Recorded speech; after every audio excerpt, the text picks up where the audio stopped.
All right, let's take a trip to one of the most remote places on the entire planet. We're talking about a tiny island, way out in the middle of the Pacific, that holds an ancient secret. A secret that, honestly, feels impossible. Let's dive into the story of the statues of Easter Island.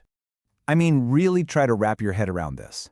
We're talking about Easter Island, this tiny little speck of land in the middle of the vast Pacific Ocean.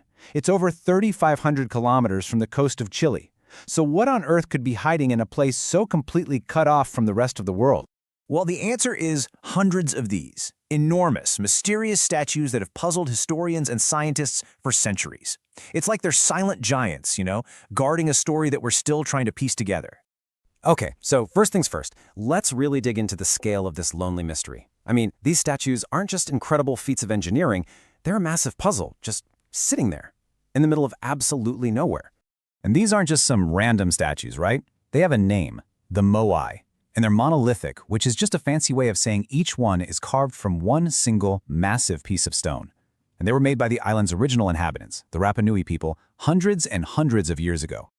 Okay, so to really get what a big deal the Moai are, you have to look at the numbers. And honestly, the numbers are they don't seem to add up. They feel totally impossible. It's one thing to say, oh, they built big statues, but what does that actually mean? How huge of a challenge was this, really, for a small society with just basic tools? Okay, let's start with the weight. A typical Moai statue weighs around 90,000 kilograms. Yeah, that's 90 metric tons. And that's just an average one. Just let that sink in for a second. And here's where it gets really crazy. The sheer amount of people it took. Forget about lifting them for a minute. Researchers think it would take over 500 people, all working together, just to drag one of these things across the island. Can you imagine trying to organize that many people for years and years? And hey, that's just to move them. What about the carving? Well, it's believed that a team of, say, 12 people would have had to work for a full year to carve just one statue. So that 90,000 kilogram number, it's hard to picture, right? Well, this gives you a pretty good idea. One single Moai statue weighs about the same as 14 full-grown African elephants. So yeah, how on earth do you move that? And it's not like the stone was easy to work with. Nope. They were carved out of this super hard, compressed volcanic ash. To give you an idea of how tough it is, one researcher with modern steel tools spent 3 whole days just trying to chip off one tiny little piece. 3 days. Now imagine trying to carve a whole statue with just primitive stone tools. So yeah, the scale of this is it's mind-boggling. But, researchers haven't been totally stumped.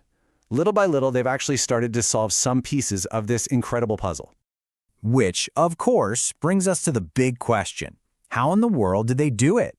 I mean, we're talking about an ancient civilization with no wheels, no cranes, no big animals to help them.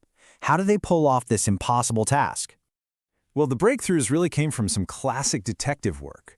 See, they found a huge clue, an unfinished Moai just sitting at the base of the quarry. That was basically the smoking gun. It proved they were carving them right out of the mountain itself, laying flat.